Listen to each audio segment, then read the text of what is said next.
Hey guys, welcome back to Artsyfied. Today I'm going to show you one of my favorite effects that I use in my stage concepts. It's something that's very subtle and honestly a lot of people don't even notice it. But recently somebody did and I thought let's break it down. So we're going to create ramp reflections today, and now this isn't necessarily the fastest method in the world, and it's definitely something I've developed through trial and error over time, but I love the results because it adds a level of realism that helps the ramp feel connected to the stage rather than looking like a completely separate element. So let's get started. For this effect you'll need three things: your stage layer, the final Tron layer, and the ramp texture. When I say the Tron layer, I'm talking about everything that emits light or glows. So that's just the name I use in my workflow. You can call it whatever you want. So let's begin. We'll move to Alight Motion and add all the layers required. I have my stage layer ready, my final Tron layer, and another version of the Tron layer that is heavily blurred with increased exposure. This blurred version is important because it's going to help create an interaction between the stage and the lighting. So you can use that. Next, we'll place the blurred layer above the stage and set its blending mode to multiply. This helps the stage feel like it's reacting to the surrounding. I mean, it does add something to the whole scene.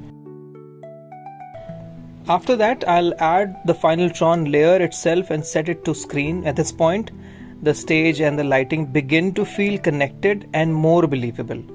So once everything is looking good, we're going to export this composition, and you don't need maximum quality here since the render is only being used to generate reflections. So usually export it at 720p.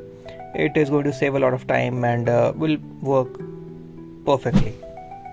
Now create a new project and name it something like ramp reflection or something. And add your ramp texture first. Then import the render we just exported. And match the duration.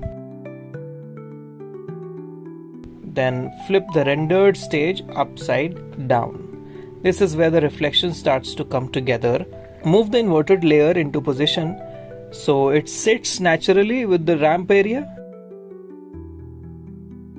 Next, set the reflection layer to multiply.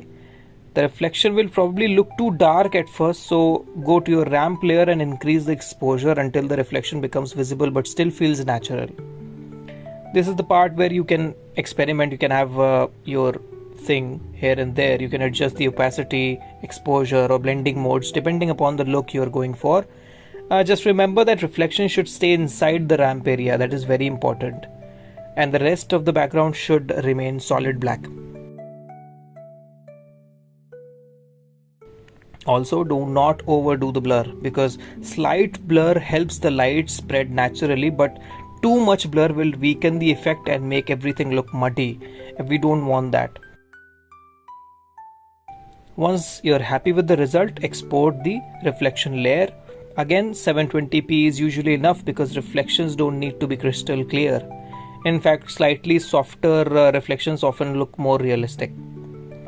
Now we can return to the main composition, import the reflection layer and place it above the background. Set the blending mode to screen, and that's it. Now you have a custom ramp reflection that reacts to your stage design and lighting, making the entire presentation feel much more realistic. And before I finish, I want to show you one extra trick that I use and that makes this workflow even more useful. So when creating pyro reflections, because obviously if you're showing reflections, then you have to go for every layer. The reflection should be there. So when creating pyro reflections, do not move or reorient your reflection setup. Keep the project intact. Keep everything exactly where it is. Instead, bring in your pyro footage, match its duration, and replace the content while keeping the reflection orientation intact. Because the reflection layer is already positioned correctly, you can quickly generate reflections for pyro effects without having to rebuild the entire setup every single time. So that's one of the biggest reasons why I keep this project saved It makes creating additional reflections much faster later on, and that's basically my process. I know it's not the most conventional method, and there are probably easier ways to do it on softwares, but for a mobile workflow, I think this fits well. And the best part is that it's one of those details that people don't always consciously notice, but it adds a lot to the overall realism of the stage. So if you decide to try it in your own projects, I'd love to see what you create. Thank you for watching, and let's see you in the next one.